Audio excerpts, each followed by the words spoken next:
Thirsty থার্সডের এই পর্বে আপনাদের সবাইকে সুস্বাগত জানাই। এই পর্বে আলোচ্য উইলিয়াম শেক্সপিয়ার রচিত ট্র্যাজেডি ওথেলো। 14 এপ্রিল 2022 এই পর্ব শুধুমাত্র ভেবে দেখতে পারেন এই চ্যানেলে সম্প্রচারিত। গল্প পাঠ ও সম্পাদনায় থাকছি আমি তমোনাস। শুরু হচ্ছে উইলিয়াম শেক্সপিয়ার রচিত ট্র্যাজেডি ওথেলো। শুরু হলো। মাঝরাত ভেনিসের একটি রাস্তায় রড্রিগো আর ইয়াগোর মধ্যে কথা হচ্ছিল। রড্রিগো ভেনিসের জনৈক ধনী ব্যক্তি আর ইয়াগো ভেনিসের নৌবাহিনীর জনৈক সদস্য। তাদের কথাবার্তার বিষয় ছিল বিয়ের উদ্দেশ্যে ওথেলোর সঙ্গে ডেসডিমোনার পলায়ন। ডেসডিমোনাকে বিয়ে করতে চেয়েছিলেন রড্রিগো এবং এ ব্যাপারে ইয়াগোর সঙ্গে তাকে সাহায্য করার কথা বলেছিলেন। বেশ ক্ষোভের সঙ্গে রড্রিগো ইয়াগোকে বললেন, আপনি আমার কাছ থেকে টাকা পেয়েছেন, অথচ এ ব্যাপারে আমায় কিছুই জানাননি। জানাবো কী করে? ইয়াগো জবাব দেন, এমনটা তো আমি স্বপ্নেও ভাবিনি। আপনি যে বলেছিলেন যে আপনি ওথেলোকে অপছন্দ করেন। ইয়াগো বললেন, সে তো করি। আমি এখানে কারোর চেয়ে কম যোগ্য নই, তবুও ওথেলো কাকে নিজের লেফটেন্যান্ট নির্বাচন করলেন? মাইকেল ক্যাসিওকে, যার যুদ্ধ সম্পর্কে কোনো বাস্তব অভিজ্ঞতাই নেই। তার যা আছে তা ওই বই পড়া বিদ্যে। আর আমি যে কিনা রোডস, সাইপ্রাস আর কত জায়গায় সরাসরি লড়াই করেছি, সে আমি বাদ পড়লাম? আমি বরং তার ফাঁসুড়ে হতে চাইতাম। রড্রিগোর মন্তব্যে ওথেলোর প্রতি তার রাগের পরিমাণটা বোঝা যায়। ইয়াগো তখনও গজগজ করেন, তবে কিছুই করার নেই, আমাদের চাকরির ধরন ধারণই এমনি। কে কোন পদ পাবে তা ব্যক্তিগত পছন্দ অপছন্দের ওপর নির্ভর করে। এখন আপনি ভেবে দেখুন, ওই মূর ওথেলোকে পছন্দ করার কোনো কারণ আছে? ইয়াগো রড্রিগোকে প্রশ্ন করে বললেন, বাইরে থেকে আমাকে ওথেলোর আজ্ঞাবাহক বলে মনে হলেও আমার মনে অন্য মতলব আছে। ভালোবাসা বা কর্তব্যের জন্য নয়, একটা উদ্দেশ্য নিয়ে আমি ওর পিছু পিছু ঘুরছি। আপনি নিশ্চিন্তে থাকতে পারেন, আমি যা তা নই। চলুন ডেসডিমোনার বাবাকে ঘুম থেকে তোলা যাক, আর খবরটা শুনে তার শান্তিভঙ্গ হোক। সেই সঙ্গে ডেসডিমোনার জ্ঞাতিগোষ্ঠীদেরও রাগিয়ে দেওয়া যাক। ওথেলোর চারপাশে মাছির দলকে ছেড়ে দিয়ে তাকে বিরক্ত করতে হবে। যদিও ওর এখন খুশির সময়, তবু ওই খুশির সঙ্গে একটু বিরক্তিও যদি তৈরি হয়। ডেসডিমোনার বাবা ব্রাবেন্সিওর বাড়ির সামনে এসে রড্রিগো চিৎকার করে তার নাম ধরে ডাকতে থাকলেন। ব্রাবেন্সিও ওপরে জানালা দিয়ে মুখ বাড়ালে ইয়াগো বললেন, নেমে আসুন স্যার, একটা দুঃসংবাদ আছে। আপনি আপনার চোখের মণিটিকে হারিয়েছেন। এতক্ষণ একটা কালো ভেড়া আপনার মেয়েকে কবজা করে ফেলেছে। না, ঘুমিয়ে পড়ার লোকজনদের ডাকুন। আপনাদের কি মাথা খারাপ হয়েছে নাকি? ব্রাবেন্সিও জিজ্ঞাসা করেন। এবার রড্রিগো এগিয়ে এসে বললেন, আপনি কি আমায় চিনতে পারছেন না? আমি রড্রিগো। কিন্তু ঠিকই আছে, কিন্তু আমি বলবো রাত দুপুরে আমার বাড়ির দরজা না খটখট করতে। ব্রাবেন্সিও বললেন, আপনাকে তো আমি আগেই বলেছি যে আপনার সঙ্গে আমার মেয়ের বিয়ে দেব না, তবু পেট ভরে রাতের খাওয়া সেরে আমার শান্তি ভঙ্গ করতে আসা কেন? রড্রিগো বাধা দিয়ে বললেন, ধৈর্য ধরুন মশাই, আপনি কি আমার বাড়ি ডাকাতি করতে চান? ব্রাবেন্সিও রাগ করে না, বললেন, মনে রাখবেন এটা ভেনিস, কোনো গ্রামগঞ্জের বাড়ি নয়। না মশাই, আমি একেবারেই সৎ এবং সাধু উদ্দেশ্য নিয়ে আপনার কাছে এসেছি, রড্রিগো বলেন।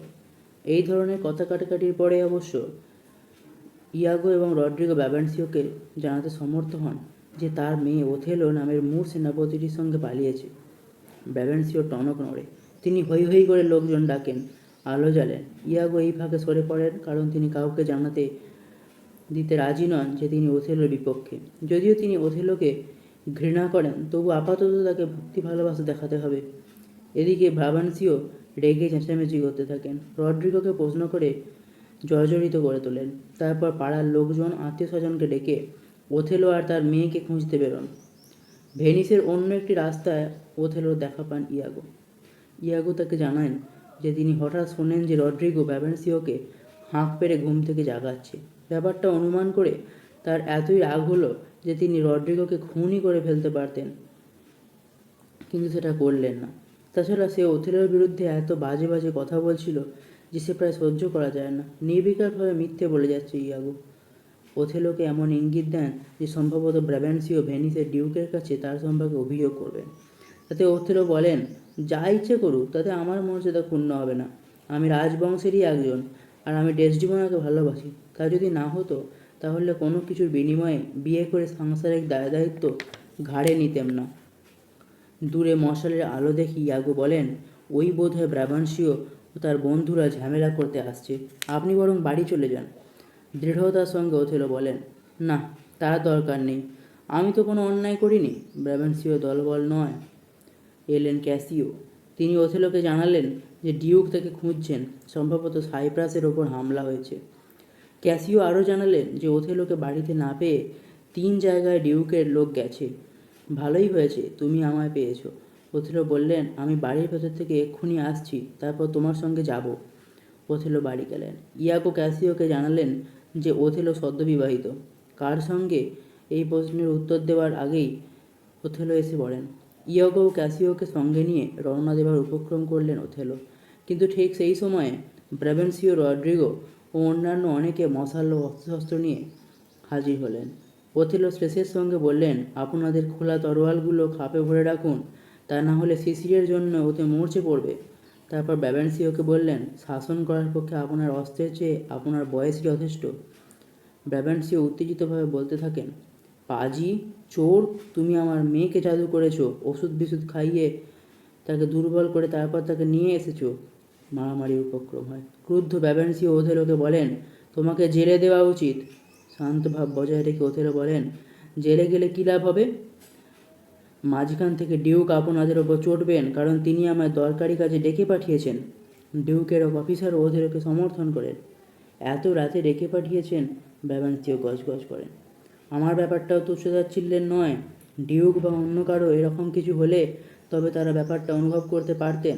এসব ঘটনার বিহিত না হলে চাকর বাকরেরাই একদিন রাজনীতিবিদ হয়ে উঠবে। সেই রাতেই ভেনিসের মন্ত্রণাকক্ষে ডিউক এবং সভাসদরা জরুরি আলোচনায় বসেছেন। তুর্কি নৌবাহিনী সাইপ্রাস আক্রমণের জন্য এগিয়ে আসছে, কিন্তু নৌবাহিনীতে কতগুলো জাহাজ রয়েছে তা নিয়ে বিভিন্ন রকম খবর এসেছে। ডিউক বললেন, আসল খবর যাই হোক না কেন, ঘটনাটা ভীতিজনক।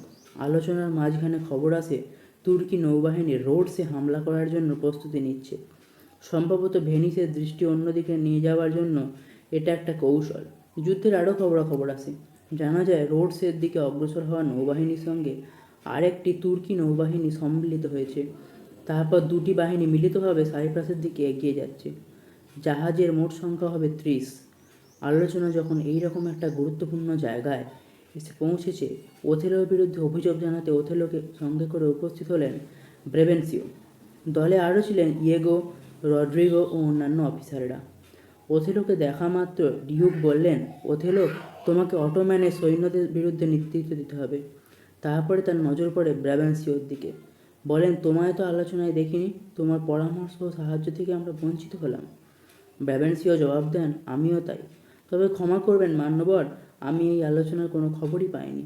দেশের এই সব ঘটনাও আমাকে ঘুম থেকে তোলেনি। আমার একটা ব্যক্তিগত দুঃখ অন্য সব দুঃখকে অতিক্রম করে গেছে। কি হয়েছে? সকলে জানতে চান। আমার মেয়ে। কথা শেষ করতে পারেন না ব্রাবেন্সিও। ক্ষোভে দুঃখে গলা ধরে আসে। অন্যরা বলে ওঠেন, মারা গেছে? হ্যাঁ, আমার কাছে তাই, ব্রাবেন্সিও উত্তর দেন। তাকে আমার কাছ থেকে চুরি করা হয়েছে, ওষুধ বিষুধ কিছু খাইয়ে আর টুকটাক করে তাকে ফুসলে নিয়ে যাওয়া হয়েছে। কে কে সেই বদমাস যে তোমার কাছ থেকে মেয়েকে নিয়ে গেছে? ডিউক হুঙ্কার দেন, সে যেই হোক না কেন, শাস্তি তার অনিবার্য। ব্রাবেন্সিও এবার ওথেলোকে দেখিয়ে বলেন, ইনিই তিনি যার ওপর আপনি গুরুত্বপূর্ণ দায়িত্বটি দিলেন। তোমার ব্যাপারে কি বলার আছে? ডিউক ওথেলোর দিকে ফিরে তাকান। ওর আবার কি বলার আছে? কিছুই না, ব্রাবেন্সিওর মন্তব্য। ওথেলো শান্তভাবে বলেন, এটা ঠিক যে আমি এই বৃদ্ধ লোকটির মেয়েটিকে নিয়ে এসেছি এবং বিয়েও করেছি, কিন্তু এই পর্যন্তই আমার অপরাধ। হয়তো আমার কথাবার্তা কিছুটা অমার্জিত, কারণ আমি আমার জীবনের অনেকটা যুদ্ধ বিগ্রহে কাটিয়েছি। পৃথিবীর খবরাখবর আমি কমই রাখি, তবে আমি যা কিছু করেছি তা ভালোবাসার জন্য করেছি। টুকটাক ঝাড়ফুঁকের আমি কিছুই জানি না। জাদুমন্ত্রের সাহায্য আমি কিছুই করিনি। একজন শান্ত স্বভাবে চুপচাপ লাজুক মেয়ে, সে এমন একজনের প্রেমে পড়বে যাকে দেখলেই ভয় করে, এটা ভাবা ঠিক নয়। ব্রাবেন্সিও তার অভিমত প্রকাশ করেন। আমি নিশ্চিত যে সে কোনো জাদুকরী প্রভাব আমার মেয়ের ওপর প্রয়োগ করেছে। সন্দেহাতীতভাবে কিছুই বলা যাচ্ছে না। ডিউক তার বক্তব্য রাখেন। আরও তদন্তের প্রয়োজন আছে। সিনেটের জনৈক সদস্য ওথেলোকে জিজ্ঞাসা করেন, আচ্ছা, আপনি কি কোনোভাবে জোর করে ডেসডিমোনার ভালোবাসা আদায় করেছেন, নাকি অনুরোধে কিংবা সাধারণভাবে হৃদয় হৃদয়ের মিল তৈরি হয়েছে? ওথেলো জবাবে বলেন, আমার অনুরোধ, আপনারা এখানে ডেসডিমোনাকে ডেকে আনুন। সে তার বাবার সামনে যা বলার বলুক। তার কথায় যদি আমাকে দোষী বলে মনে হয় তাহলে শাস্তি দেবেন। ডিউকের নির্দেশে ডেসডিমোনাকে ডেকে আনতে যান ইয়াগো। ওথেলো বলেন, ডেসডিমোনা আসার ফাঁকে আমি বরং সব কিছু খুলে বলি, তাহলে বোঝা যাবে আমায় কেমন করে আমি ওই তরুণীর ভালোবাসা পেলাম। ডেসডিমোনার বাবা আমায় স্নেহ করতেন এবং প্রায়ই আমায় ডেকে আমার জীবনের নানা কথা শুনতেন, আর আমি আমার যুদ্ধের গল্প আর সেসব বিপদ আপদের মুখোমুখি হয়েছি তা বলতাম। কিভাবে এক চুলের জন্যে প্রাণে বেঁচে গেছি, কিভাবে আমার বন্দি করে ক্রীতদাস হিসেবে বিক্রি করা হয়েছিল, এইসব গল্প করতাম। নরখাদকদের কথা বলতাম, এমনকি আরও সব রোমাঞ্চকর গল্প করতাম। আর ডেসডিমোনা সেসব গল্প যেন গিলতো। ঘরের কাজে ভেতরে গেলেও তাড়াতাড়ি করে তা সেরে তা আবার শুনতে বসতো। লক্ষ্য করতাম আমার দুঃখের কথা শুনে তার দীর্ঘশ্বাস পড়ছে। মাঝে মাঝে বলে উঠতো, কী অদ্ভুত, কিংবা কী দুঃখের, আর বলবেন না। কিন্তু গল্পের জন্য সে ধন্যবাদও জানাতো। একসময় আমি ইঙ্গিত পেলাম যে সে আমায় ভালোবাসে। সে ভালোবাসে এই জন্যে যে আমি নানা বিপদ আপদকে অতিক্রম করে এসেছি। আমি তাকে ভালোবাসলাম এই জন্যে যে সে আমার দুঃখ পায় এই ভেবে। ডিউক ওথেলোর কাহিনী শুনে সহাস্যে বললেন, ওইসব গল্প শুনলে আমার মেয়েও তোমার দিকে ঢলে পড়তো। ইয়াগো এবং অন্য অনুচরদের সঙ্গে ডেসডিমোনা এলেন। তাকে দেখা মাত্র বেবেন্সিও উৎসাহিত হয়ে বলে উঠলেন, হ্যাঁ, আপনারা ডেসডিমোনার কথা শুনুন। ওথেলোর প্রতি ওর কিছুটা টানও থাকে, আর আমি যদি তাকে অন্যায় দোষ দিয়ে থাকি তাহলে আমার ওপর বজ্রাঘাত হোক। এসো ডেসডিমোনা, তুমি বলতো কার প্রতি তোমার ভালোবাসা? ডেসডিমোনা মৃদু স্বরে বলেন, বাবা, আমার মন এখন দ্বিধা বিভক্ত। একদিকে আমার জীবন আপনার সঙ্গে অঙ্গাঙ্গিভাবে যুক্ত, কারণ আপনি আমায় জীবন দিয়েছেন, লেখাপড়া শিখিয়েছেন। আমি আপনাকে সম্মান করি। আপনি আমার কর্তব্য করতে কখনো দ্বিধা করেননি, আর আমি আপনারই মেয়ে। কিন্তু আমার স্বামী এখানে আছেন। আমার মা আপনার প্রতি কর্তব্যনিষ্ঠা দেখিয়েছেন এবং তিনি আমার দাদুর থেকে আপনার প্রতি বেশি অনুরক্ত ছিলেন। আমিও এই মানুষটির প্রতি ততটাই অনুরক্ত। ডেসডিমোনার কথা শুনে ব্রাবেন্সিও হতাশভাবে বলে ওঠেন, আমি হেরে গেছি। আপনারা বরং আবার দেশের ব্যাপার স্যাপার শুরু করুন। আমি এরকম মেয়ের চেয়ে দত্তক নেওয়া কন্যাই বেশি কাম্য বলে মনে করি। এসো মুর, আমি আমার মেয়েকে তোমার কাছ থেকে দূরেই রাখতে চেয়েছিলাম, এখন তাকে তোমার হাতেই তুলে দিচ্ছি। তোমার পাশে ডেসডিমোনা একটি রত্ন বিশেষ। আমি খুশি এই ভেবে যে আমার আর কোনো মেয়ে নেই। ডিউক ব্রাবেন্সিওকে সান্ত্বনা দেন, যা হয়ে গেছে হয়ে গেছে, তা নিয়ে দুঃখ করা বৃথা। তাতে বরং অন্য কোনো ঝামেলা হতে পারে। তার চেয়ে ধৈর্য ধরে মনের মন্দ ভালোটুকু গ্রহণ করুন। ব্রাবেন্সিও কিছুটা হতাশা আর কিছুটা স্ট্রেসের সঙ্গে বলেন, ঠিক আছে, তাহলে সাইপ্রাসে তুর্কিদের নিয়েই কথা হোক। হাসতে পারলে কিছু হারানোই হবে না। আবার রাষ্ট্রে গুরুত্বপূর্ণ বিষয় নিয়ে কথাবার্তা শুরু হয়। ডিউক বললেন, তুর্কিরা খুব জোরালো প্রস্তুতি নিয়ে সাইপ্রাসের দিকে এগিয়ে যাচ্ছে। ওথেলো এই শহরের দুর্গটি সম্পর্কে তোমারই সবচেয়ে ভালো জানা আছে। আমরাও অভিযান চালাবো সাইপ্রাস পুনরুদ্ধারের জন্য, আর তুমি তার নেতৃত্ব দেবে, যদিও তোর ফলে তোমার মধুচন্দ্রিমা যাপন কিছুটা ব্যাহত হবে। ওথেলো বললেন, অটোমানদের বিরুদ্ধে আমি দ্রুত ব্যবস্থা গ্রহণ করব, কিন্তু আমার স্ত্রীর নিরাপত্তার দায়িত্ব থাকবে আপনাদের ওপর। তুমি তাকে তার বাবার কাছে রাখতে পারো। ডিউক ওথেলোকে পরামর্শ দেন, কিন্তু ব্রাবেন্সিও মেয়েকে রাখতে রাজি হননি। ওথেলো ও ডেসডিমোনাও সে ব্যবস্থায় তাদের অসম্মতি প্রকাশ করলেন। ডেসডিমোনা ডিউককে বললেন, আমি ওথেলোকে বিয়ে করেছি তার পাশে থাকবো বলে। এতদিন ওথেলোর বীরত্বপূর্ণ কার্যকলাপকে কেবল কল্পনার চোখে দেখেছি। এখন তিনি যদি যুদ্ধে যান আর আমি এখানে পড়ে থাকি, তাহলে আমাদের ভালোবাসাই অর্থহীন হয়ে যাবে। ডিউক আমাকে ওর সঙ্গে যেতে দিন। ওথেলো ডেসডিমোনাকে যুদ্ধে যাবার অনুমতি দিতে অনুরোধ করেন। তিনি বলেন, আপনারা নিশ্চিন্তে থাকতে পারেন, তার জন্য দেশের প্রতি আমার কর্তব্যের কোনো ত্রুটি হবে না। ডিউক বললেন, সে তুমি যা চাইবে তাই হবে। আপাতত আজ রাতেই তুমি রওনা হও, দেরি করো না। কোনো অফিসারের ওপর দায়িত্ব দাও, তোমার জিনিসপত্র তোমার স্ত্রীকে সাইপ্রাসে পৌঁছে দেবে। ওথেলো বলেন, হ্যাঁ, আমি একজন সৎ বিশ্বাসী লোকের ওপর সে ভার দেব। ডিউক যাবার আগে ব্রাবেন্সিওকে বললেন, যদি গুণের বিচার করেন তাহলে আপনার জামাই কালো হলেও রূপবান। ব্রাবেন্সিও অবশ্য খুশি নন। ওথেলোকে সতর্ক করে বললেন, মুর যদি চোখে থাকে ডেসডিমোনার প্রতি নজর রেখো। সে তার বাবাকে ঠকিয়েছে, সে তোমাকেও ঠকাতে পারে। ওথেলো জবাব দেন, তার বিশ্বাসের ওপর আমি জীবনকেও বাজি রাখতে পারি। তারপর ইয়াগোর দিকে ফিরে বললেন, ইয়াগো, ডেসডিমোনাকে তুমি সাইপ্রাসে আমার কাছে পৌঁছে দিও। সকলে চলে গেলেও তখনও সেনেটের সভায় ছিলেন রড্রিগো ও ইয়াগো। রড্রিগো ইয়াগোকে জিজ্ঞাসা করলেন, আমি তাহলে এখন কি করব? কেন, বাড়ি গিয়ে ঘুমো। রড্রিগো বলেন, আমি ডুবে মরবো, বেঁচে থাকা যন্ত্রণা তখন বাঁচাই অর্থহীন। রড্রিগোর হা হুতাশ চলতে থাকে। ইয়াগো তাকে ধমক দিয়ে বলেন, আমাদের শরীরটা একটা বাগানের মতো, আর আমাদের ইচ্ছা শক্তি সেই বাগানের মালিক। আবেগকে সংযত করুন। মানুষকে ইচ্ছা শক্তি ও যুক্তি দিয়ে সব কিছু করতে হয়। তারপর ইয়াগো ব্যাখ্যা করে বললেন, মুরের প্রতি ডেসডিমোনার ভালোবাসা বেশি দিন থাকবে না, আবার মুরদের ঘন ঘন মন বদলায়। সুতরাং ধৈর্য ধরুন। তবে হ্যাঁ, দরকার পড়লে অর্থ অবশ্যই জুগিয়ে যেতে হবে। ঠিক হয়, সকালে আবার কথা হবে। রড্রিগো চলে গেলে ইয়াগো নিজের পরিকল্পনার কথা চিন্তা করলেন। ইয়াগো জানেন যে ওথেলো তাকে বিশ্বাস করেন। তার পরিকল্পনা হলো ক্যাসিওর সঙ্গে ডেসডিমোনার ঘনিষ্ঠতা আছে এই ব্যাপারটা ওথেলোর মাথায় ঢুকিয়ে দেওয়া। ওথেলো খোলামেলা মনের লোক, ইয়াগোর ভাষায় একটা গাধা। সাইপ্রাসের বন্দরে গভর্নর মন্টানো সহ অনেকেই অপেক্ষা করে আছেন ভেনিসের রণতরীয় যোদ্ধাদের, বিশেষ করে ওথেলোর পৌঁছানোর অপেক্ষায়। এক প্রচণ্ড ঝড় তুর্কি জাহাজগুলিকে ধ্বংস করেছে, তবে সেই সঙ্গে ভেনিসের রণতরীগুলিকেও পরস্পরের থেকে বিচ্ছিন্ন করে দিয়েছে। ক্যাসিওর নিরাপদে পৌঁছানোর খবর আসে, তবু সকলেরই উদ্বেগ ওথেলোর জন্য। ক্যাসিও এসে পৌঁছলে মন্টানো জানতে চান ওথেলোর জাহাজটি কেমন ছিল। ক্যাসিও জানান, ওথেলোর জাহাজ যেমন মজবুত তেমনি তার নাবিকেরও দক্ষ, সুতরাং খারাপ কিছু তিনি ভাবেননি। এরপর ইয়াগোর জাহাজ নিরাপদে এসে পৌঁছল। ইয়াগোর সঙ্গে রয়েছে ডেসডিমোনা, ইয়াগোর স্ত্রী এমিলিয়া, রড্রিগো প্রভৃতি। ডেসডিমোনা এসেই স্বামীর খোঁজ করেন। ক্যাসিও বললেন, তিনি এখনও এসে পৌঁছননি, তবে নিশ্চয়ই ভালো আছেন আর কিছুক্ষণের মধ্যেই এসে পৌঁছবেন। ডেসডিমোনার আশঙ্কা যায় না। উদ্বেগ মাথায় নিয়ে স্বামীর প্রতীক্ষা করেন। দূরে একটা জাহাজের পাল চোখে পড়ে। সকালের প্রত্যাশা এটি ওথেলোর জাহাজ। ডেসডিমোনাকে দুর্ভাবনা থেকে মুক্ত রাখতে ইয়াগো ঠাট্টা তামাশা করেন। ডেসডিমোনার প্রশংসায় কাব্য রচনা করে তাকে শোনান। ডেসডিমোনা সকৌতুকে উপভোগ করেন। তাদের এই হাসি কৌতুকে ক্যাসিও যোগ দেন।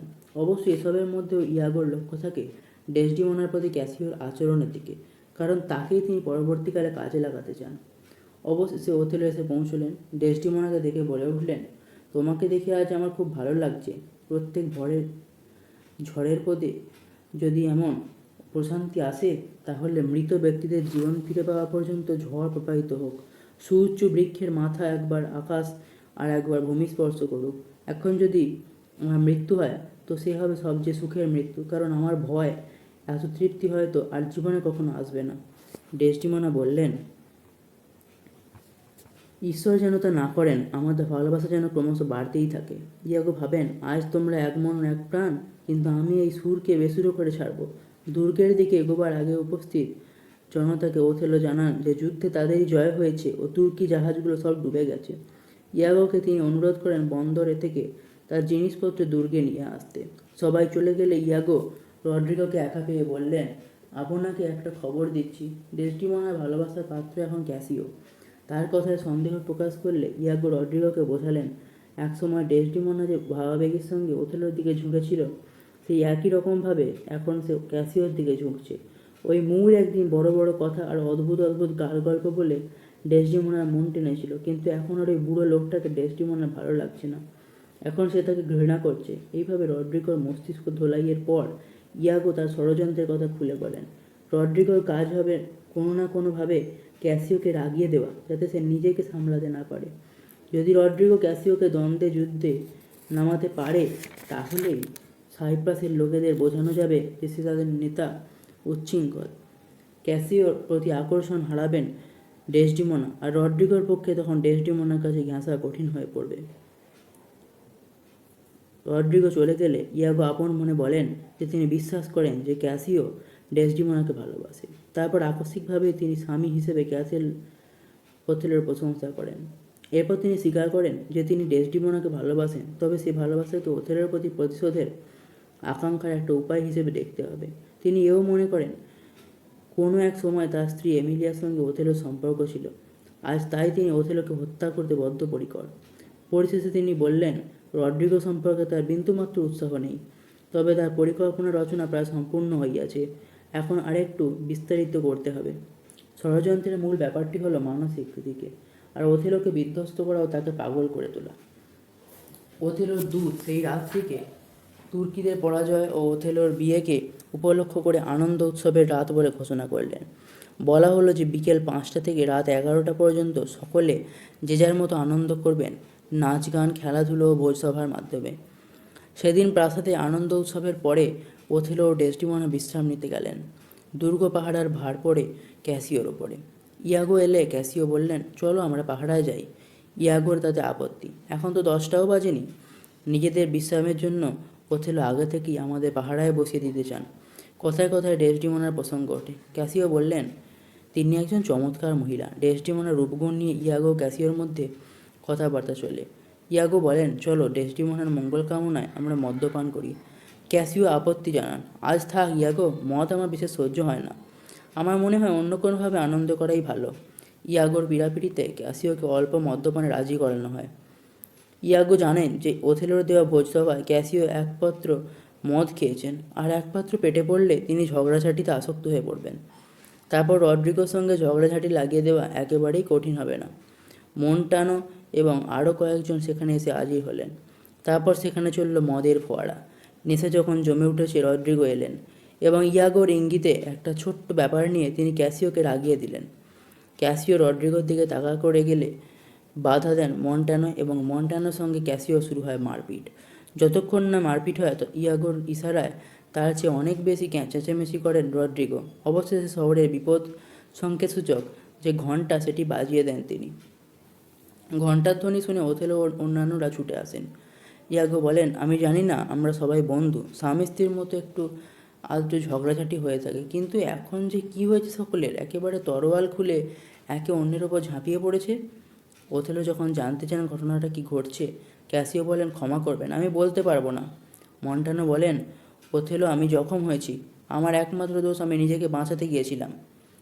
আগে আমি জানতে চাই কী করে এই বিশ্রী ব্যাপারটা শুরু করলো। ওথেলো বলেন, অপরাধী যেই হোক না কেন, সে আমার অনুগ্রহ হারাবে।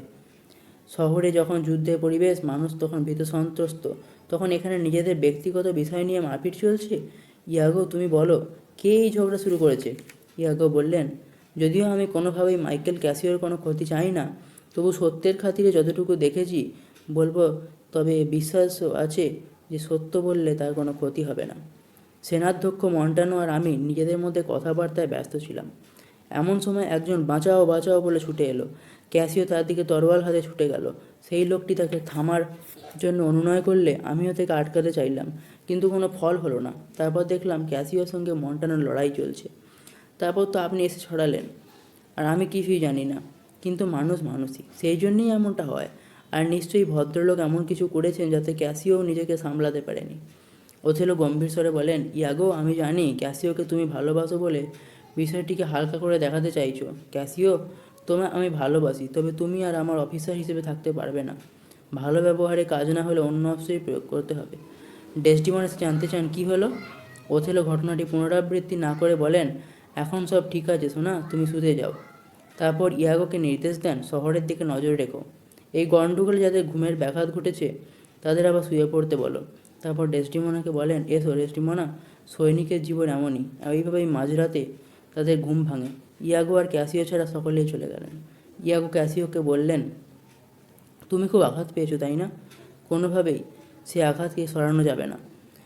ক্যাসিও জবাব দেন, তারপর উত্তেজিত হয়ে বলেন, সুনাম, সুনাম, সুনাম, আমি আমার সুনাম হারিয়েছি, আমার সুনামটা ফুরিয়ে গেল, দুর্নাম রয়ে গেল। তারপর হতাশার সঙ্গে জিজ্ঞাসা করেন, আমার সুনামের কি হবে ইয়াগো?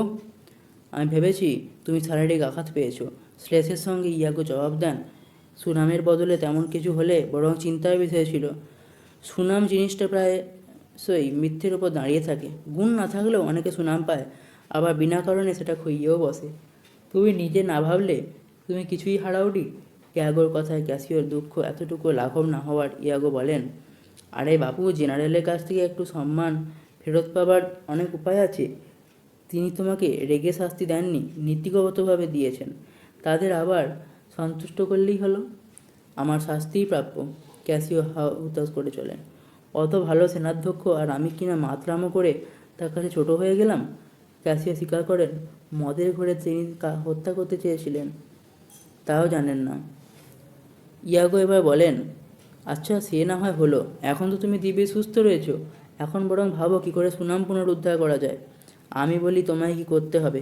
ইয়াগো পরামর্শ দেন, আমাদের জেনারেল এখন অনেকটাই তার স্ত্রীর কথা মতো চলেন। তুমি তাকে গিয়ে ধরো। ডেসডিমোনা তোমার হয়ে বললে ওথেলো আবার তোমার অপেক্ষা পদে বসাবেন। এটা বলেছো ভালো। ক্যাসিও আশ্বস্ত হন। তারপর বলেন, কাল সকালেই আমি তাকে সব কথা বলবো।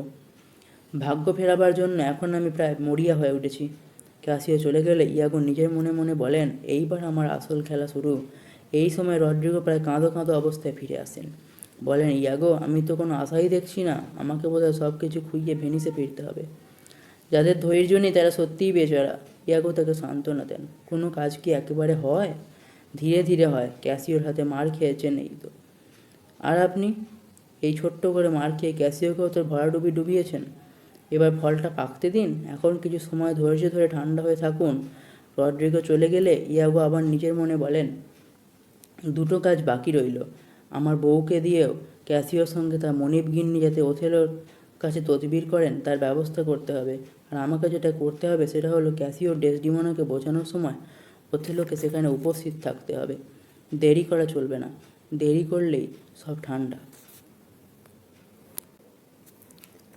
ক্যাসিওর চোখে ঘুম আসে না। তিনি বাজনদারদের বাজাতে বলেন। বাজনার সুমধুর সুর হয়তো বা তার উদ্বেগ ও গ্লানিকে দূরে সরিয়ে রাখবে। ইয়াগো আসতে ক্যাসিও বলেন, ইয়াগো আমি তোমার স্ত্রীর সঙ্গে দেখা করতে চাই। আমি আবেদন জানাবো তিনি যেন আমাকে ডেসডিমোনার সঙ্গে দেখা করার সুযোগ করে দেন। ইয়াগো বললেন, আমি এখনই তাকে তোমার কাছে পাঠাচ্ছি এবং একটা মতলব করে ওথেলোকে সরিয়ে আনবো যাতে তোমরা স্বাধীনভাবে কথা বলো।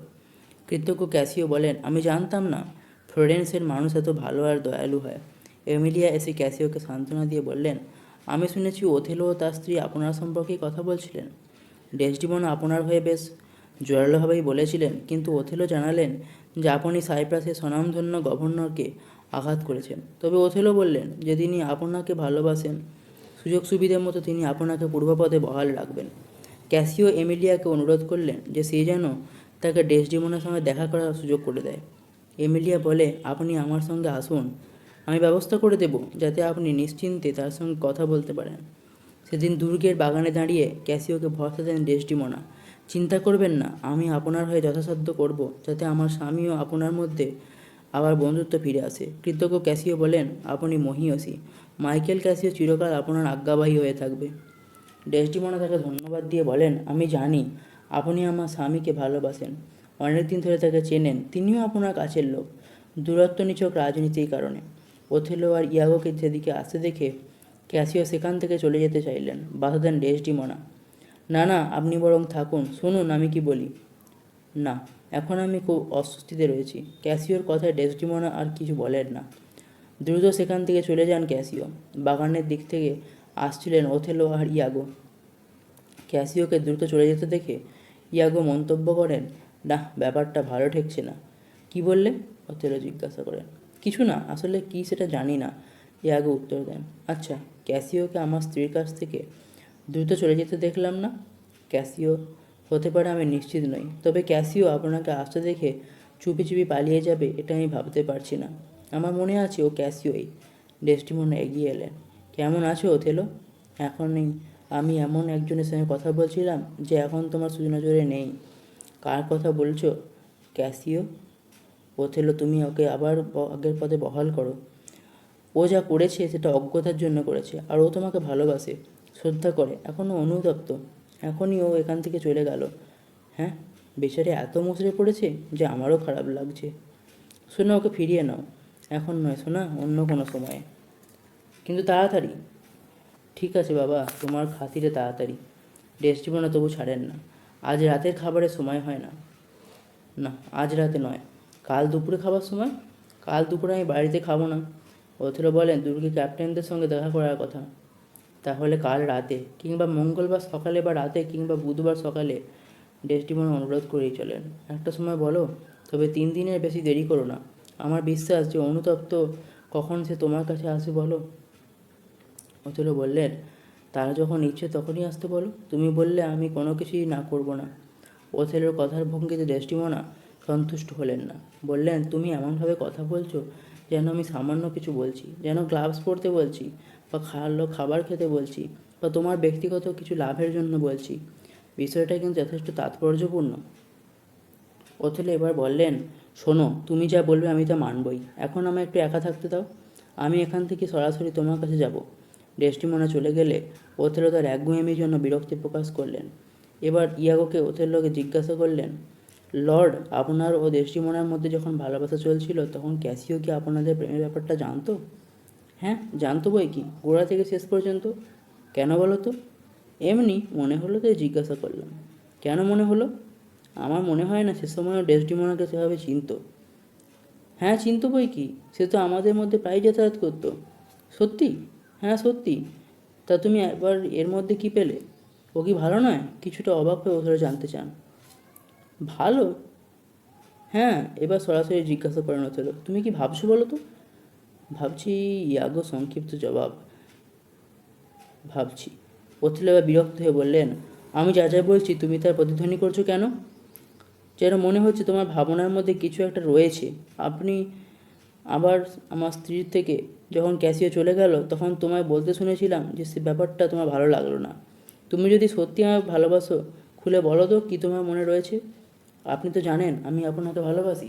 ইয়াগো ভনিতা করেন। তা তো জানি। ওথেলো বললেন, তোমার মধ্যে ভালোবাসা সততা দুইই রয়েছে, আর প্রত্যেক কথা বলার আগে তুমি তোমার ভালো মন্দ ভালো করে বিচার করো। সেই জন্যই তো তোমার ওইভাবে কথা বলায় ভয় পাচ্ছি। ইয়াগো এবার একইভাবে বলেন, মাইকেল ক্যাসিওকে আমি ধরে নিতে পারছি ভালো, আমিও তো ভাবি। ওথেলো বলেন। ইয়াগো এবার মন্তব্য করেন, মানুষের আসল চেহারাটা যদি বাইরের চেহারা মতো হতো তাহলে তো হওয়া উচিত। ওথেলো বলেন, মানুষের আসল চেহারাটা তো বাইরের চেহারার থেকে মতোই হওয়া উচিত। তাহলে আমি ক্যাসিওকে ভালো লোক বলেই ভাবতে পারি? ইয়াগোর কথায় কথায় ওথেলো অনুমান করেন যে ক্যাসিও সম্পর্কে বিরূপ কিছু বলতে চান, তাই বলেন, তুমি ক্যাসিওর প্রতি কোনো অন্যায় করছো, তাই তো? ইয়াগো বলেন, সেটা আমার নিছক অনুমান মাত্র, আর সে কারণেই আমি আর কিছু বলতে চাইছি না। সুতরাং আমার মনে কি আছে তা নিয়ে আপনি মাথা ঘামাবেন না, জানার জন্য পিটাপিটি করবেন না। ওথেলোর কৌতূহল বেড়ে যায়। তিনি জানতে চান ইয়াগো কি ভাবছেন। ইয়াগো বললেন, তাহলে কিন্তু ঈর্ষা নামক ভয়ঙ্কর দানবটির জন্য আপনাকে প্রস্তুত থাকতে হবে। তা হোক, সন্দেহের কিছু ঘটলে তা এখনই মিটিয়ে ফেলতে হবে। কেউ যদি বলে আমার স্ত্রী সুন্দরী, ভালো খাওয়া দাওয়া করে, লোকের সঙ্গ পছন্দ করে, তাতে আমি বিন্দুমাত্র ঈর্ষান্বিত হব না। যে ভালো কথা বলে, গান গায়, অভিনয় করে, ভালো নাচে, ওসব বিষয়ে সে সম্পূর্ণ স্বাধীন। সেসব তো মানুষের গুণ। আমি আমার মনের সংকীর্ণতা বশত কোনো সন্দেহ পোষণ করতে চাই না। সে তো আমাকে নিজে দেখে পছন্দ করেছে। সন্দেহ করার আগে আমি নিজে চোখে দেখতে চাই, তারপর সন্দেহ করলে প্রমাণ চাই। প্রমাণ না পেলে কিছুই মানতে রাজি নই। ইয়াগো ওথেলোর প্রতি এই মনোভাবের প্রশংসা করেন। এটাই ঠিক, আর তাহলে আমি আমার ভালোবাসা ও কর্তব্যনিষ্ঠা খোলাখুলিভাবে দেখাতেই পারবো। আমি এখনই কিছু প্রমাণ দিচ্ছি না, আপনি বরং আপনার স্ত্রীর প্রতি লক্ষ্য রাখুন, বিশেষ করে যখন ক্যাসিওর সঙ্গে কথা বলেন। তবে হ্যাঁ, খুব নিষ্প্রিয় ভাব দেখাবেন। তবে একটা কথা বলি, ভেনিসে মেয়েরা কিন্তু ছলনায় বেশ পটু। দেখুন, ডেসডিমোনা আপনাকে বিয়ে করে ওর বাবাকে ঠকিয়েছেন। তাকে যখন মনে হতো যে তিনি আপনার চাউনিকে ভয় পাচ্ছেন, তখন কিন্তু তিনি আপনাকেই সবচেয়ে বেশি ভালোবাসতেন। আবার নিজের বাবাকে তিনি ওই বিষয়ে অতদূর অজ্ঞ রাখতে পেরেছিলেন যে তার মনে হয়েছে আপনার তাকে ভালো করার ঘটনা ঝাড়ফুঁকের ব্যাপার। আমি আপনাকে এসব বলছি তার কারণ আমি আপনাকে বেশ ভালোবাসি, তার জন্য অপরাধ নেবেন না। না না, বরং তার জন্য আমি তোমার কাছে কৃতজ্ঞ। আমার মনে হচ্ছে আপনি কিছুটা আঘাত পেয়েছেন। তবে আপনি বিশ্বাস রাখবেন যে যা বললাম তা আপনার প্রতি ভালোবাসা থেকেই বললাম। তবে আপনি আমার কথায় বেশি গুরুত্ব দেবেন না। তারপর ইয়াগো আবার বলেন, আপনি কিন্তু আমার কথায় অস্থির হয়েছেন। না, তেমন কিছু নয়। ওথেলো বলেন, আমি এখনও মনে করি ডেসডিমোনা ভালো, তাই যেন হয় তার প্রতি আপনার বিশ্বাস যেন দীর্ঘস্থায়ী হয়। তবুও যেন মনের মধ্যে একটা চঞ্চলতা অনুভব করছি। সে তো হতেই পারে, ইয়াগো বলেন। তবে একটা বিষয় লক্ষ্য করেছেন, আপনার সঙ্গে তার নানা ব্যাপারে পার্থক্য আছে, যেমন পরিবেশ, গায়ের রং ইত্যাদি ব্যাপারে। এমন হতেও পারে যে বিয়ের পরেই পার্থক্যের দরুন তার মনে অনুতাপ জেগেছিল। ওথেলো কথা বলাতে না রাজি হয়ে ইয়াগোকে বিদায় জানান। তবে তার আগে বলেন, তোমার আরও কিছু যদি নজরে পড়ে জানিও, তোমার স্ত্রীকে বলো লক্ষ্য রাখতে। ইয়াগো ঘর ছেড়ে যাবার আগেই ওথেলোর মুখ থেকে বেরিয়ে আসে, ওহ, কেন বিয়ে করলাম? ইয়াগো যা বললো তার চেয়ে নিশ্চয়ই বেশি জানে। ইয়াগো ফিরে এসে তাকে এসব নিয়ে বেশি না ভাবতে অনুরোধ করেন। বলেন, আপনি বিষয়টা আমার ওপর ছেড়ে দিন। ক্যাসিও যদিও দক্ষ অফিসার, তবু এখনই তাকে ফিরিয়ে নেবেন না। এর ফলে তার প্রতি আপনি নজর রাখতে পারবেন। দেখুন, আপনার স্ত্রী কতটা বিচলিত হন, তাতেই অনেক কিছু জানা যাবে। এর মধ্যে আমি দেখি উনি সত্যিই অপরাধী কিনা। ইয়াগো চলে গেলে ওথেলো ভাবেন, ইয়াগো মানুষটা শুধু ভালোই নয়, মানব চরিত্র সম্পর্কে তার জ্ঞান খুব গভীর। ডেসটিমোনা চরিত্র সম্পর্কেও ও যা বলছে তা যদি প্রমাণিত হয়, তাহলে আমার সমস্ত ভালোবাসা সত্ত্বেও তাকে ত্যাগ করব। আমার প্রতি অন্যায় করা হয়েছে, তাকে ঘৃণা করলে তবে আমি শাস্তি পাব। এমিলিয়ার সঙ্গে ডেসটিমোনাকে আসতে দেখে ওথেলো দোমনা হয়ে পড়েন। ভাবেন, ওই সুন্দর মুখে কি পাপ থাকতে পারে?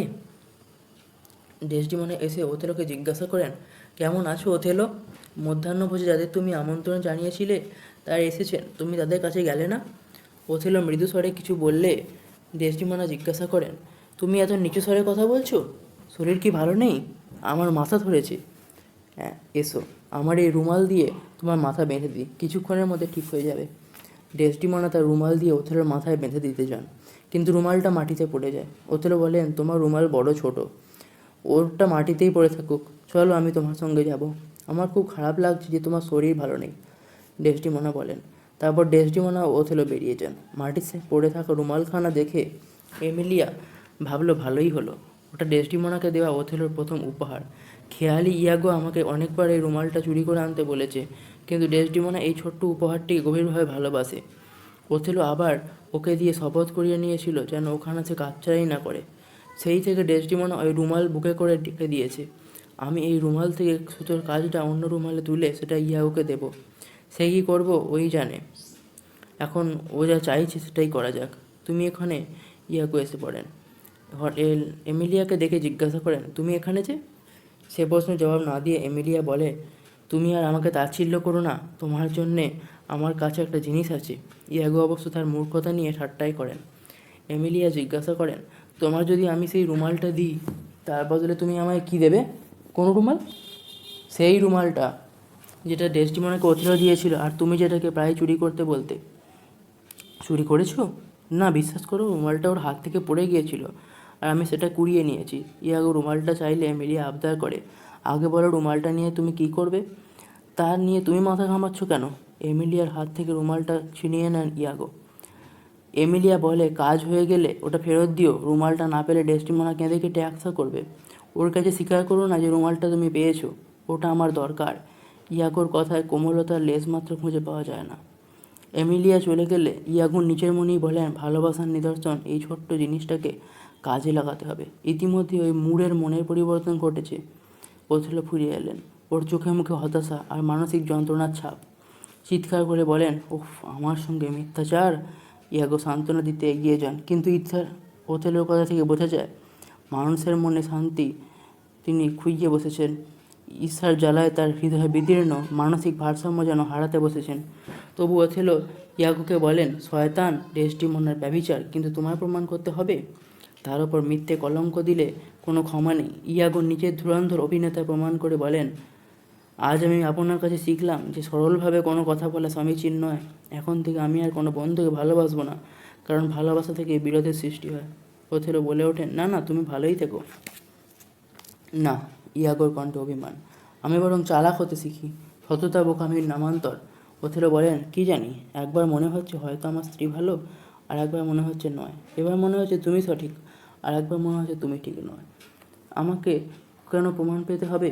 সে যে ডেসটিমোনার নাম আমার কাছে শুভ্র দেবীর প্রতীক ছিল, এখন মনে হচ্ছে তা আমার মুখের মতো কালো। যদি আমার হাতের কাছে কোনো দড়ি, ছুরি বা বিষ আগুন থাকতো, তাহলে আমি এই যন্ত্রণা সহ্য করতাম না। ইয়াগো বলেন, আপনি এখন যন্ত্রণায় দগ্ধাচ্ছেন। আমার খুব খারাপ লাগছে যে তার জন্য আমিই দায়ী। ওথেলো এবার স্পষ্ট কোনো প্রমাণ করতে চান, যাতে বোঝা যায় যে ডেসটিমোনা ও ক্যাসিওর প্রতি অবাধ সম্পর্ক রয়েছে। ইয়াগো বলেন, সম্প্রতি তাকে ক্যাসিওর সঙ্গে শুতে হয়েছিল। ঘুমের ঘরে ক্যাসিও বারবার ডেসটিমোনার নাম ধরে ডেকে উঠছিল এবং সে আজ ওথেলোর স্ত্রী বলে নিজের ভাগ্যকে অভিসম্পাত করেছিল। রাগে ওথেলো চিৎকার করে ওঠেন। ইয়াগো সঙ্গে সঙ্গে বলেন, কিন্তু ওটা তো ক্যাসিওর স্বপ্ন মাত্র। স্বপ্নে সন্দেহ হতে পারে, কিন্তু কিছু প্রমাণ হয় না। আর কিছুই শুনতে চান না ওথেলো, চেঁচিয়ে ওঠেন, আমি ওকে ছিঁড়ে টুকরো টুকরো করে ফেলবো। ধৈর্য ধরুন ওথেলো।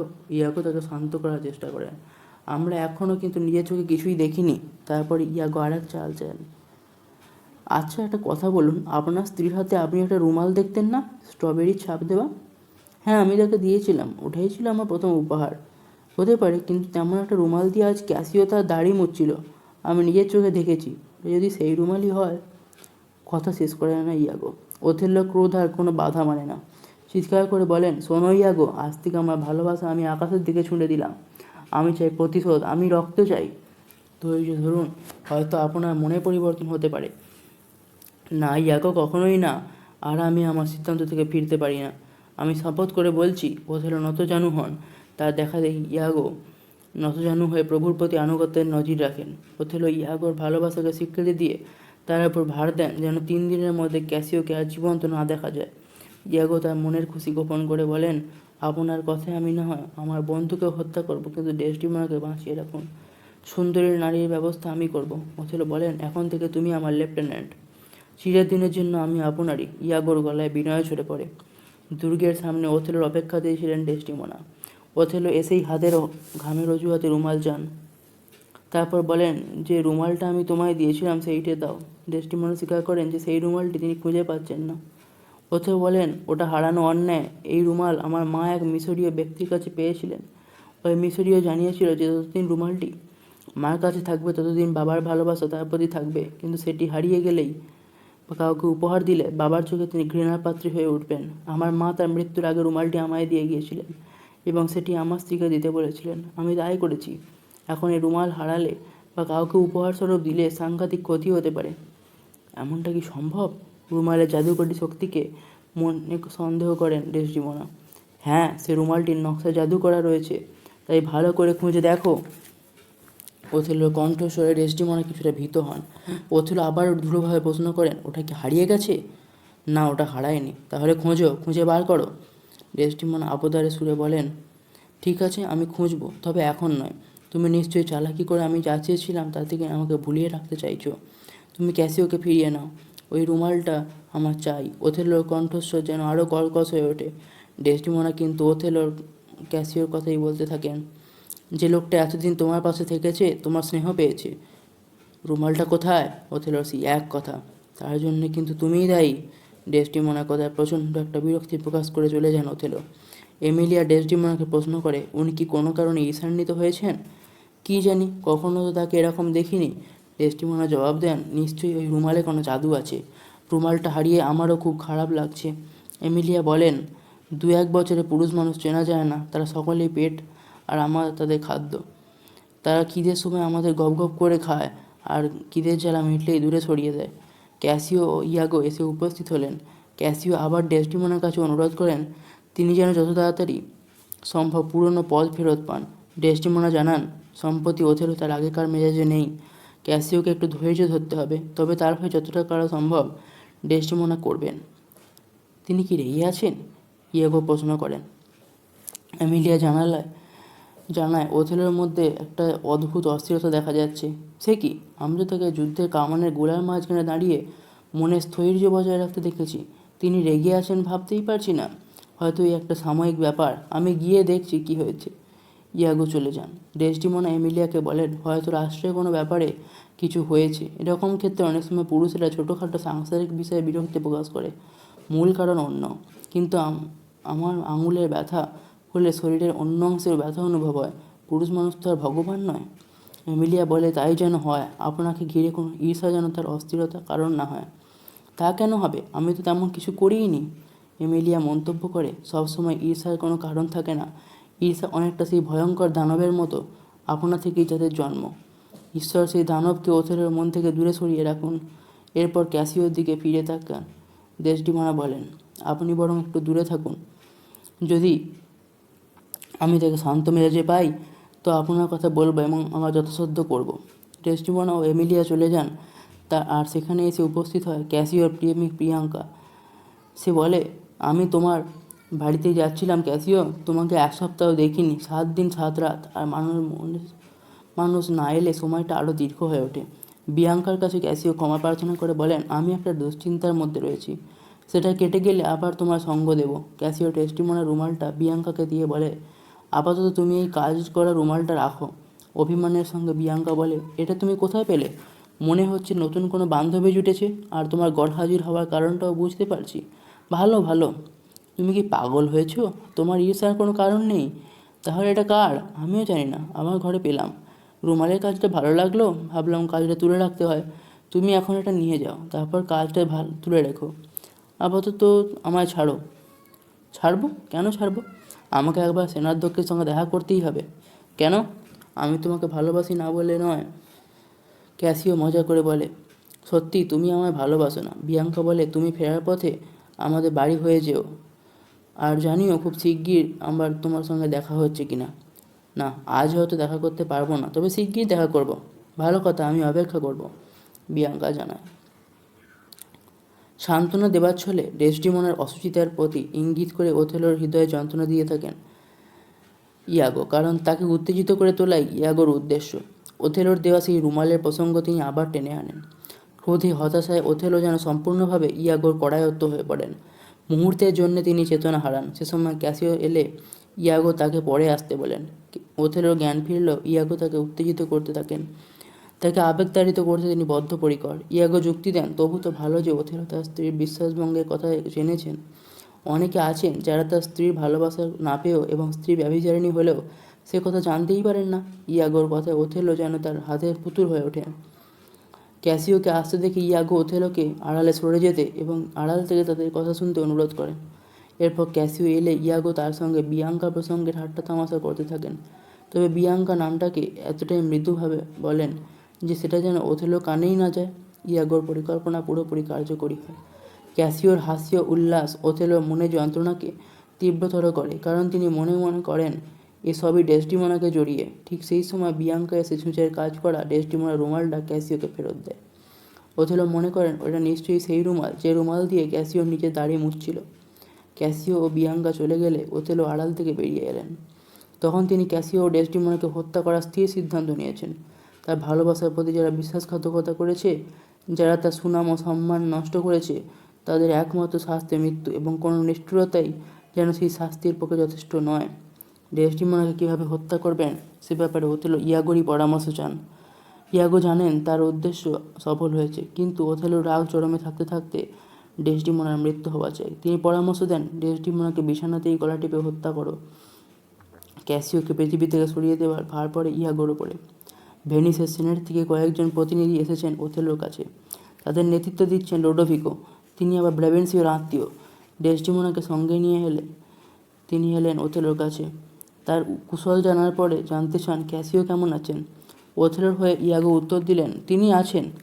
ডেসডিমোনা নিজের থেকেই বলেন, ওথেলো আর ক্যাসিওর মধ্যে বিরোধ দেখা দিয়েছে, তবে আমি আশা করি তাদের মধ্যে আবার মিলন ঘটবে, কারণ আমি ক্যাসিওকে পছন্দ করি। কথাটা সাধারণভাবে বললেও ইতিমধ্যেই ঈর্ষায় জর্জরিত ওথেলোর বুকে যেন আগুন জ্বালিয়ে দেয়। সকলের সামনে তিনি ডেসডিমোনাকে আঘাত করেন ও তার চোখের সামনে থেকে চলে যেতে বলেন। লুডোভিকোর অনুরোধে আবার তিনি তাকে ফিরে আসতে বললেও তার সম্পর্কে অপমানসূচক কথা বলতে ছাড়েন না। তারপর লুডোভিকোকে বলেন তাকে ভেনিসে ফিরে যেতে বলা হয়েছে, তিনি শীঘ্রই ফিরবেন এবং ক্যাসিও সাইপ্রাসে তার জায়গায় অধিষ্ঠিত হবেন। ওথেলোর ব্যবহারের পরিবর্তনে লুডোভিকো হতচকিত হলেন। ওথেলো চলে গেলে তিনি ইয়াগোকে জিজ্ঞাসা করলেন, ওথেলোর মস্তিষ্ক ঠিক আছে তো? শান্তভাবে ইয়াগো উত্তর দিলেন, উনি অনেক বদলে গেছেন। এমিলিয়াকে একা পেয়ে ওথেলো তার কাছে ডেসডিমোনার চরিত্র সম্পর্কে জানতে চাইলেন। বললেন, তুমি তো ডেসডিমোনার বান্ধবী, তুমি নিশ্চয়ই তাকে অন্যভাবে দেখেছো। জবাবে এমিলিয়া দৃঢ়তার সঙ্গে বলে, না, সে কখনোই ডেসডিমোনাকে অসাধারণ আচরণ করতে দেখেনি এবং তার সম্পর্কে কিছু শোনেও নি।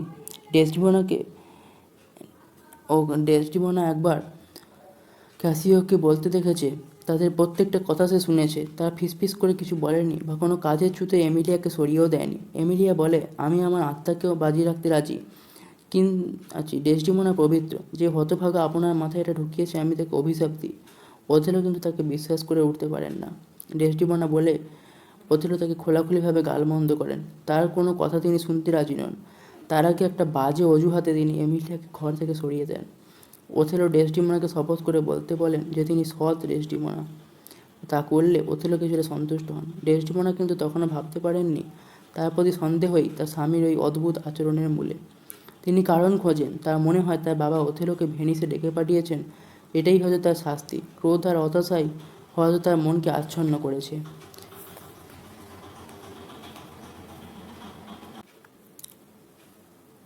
ডেসডিমোনা অবাক হয়ে যান যখন তিনি দেখেন ওথেলোর চোখে জল। জিজ্ঞাসা করেন, তোমার চোখে জল কেন?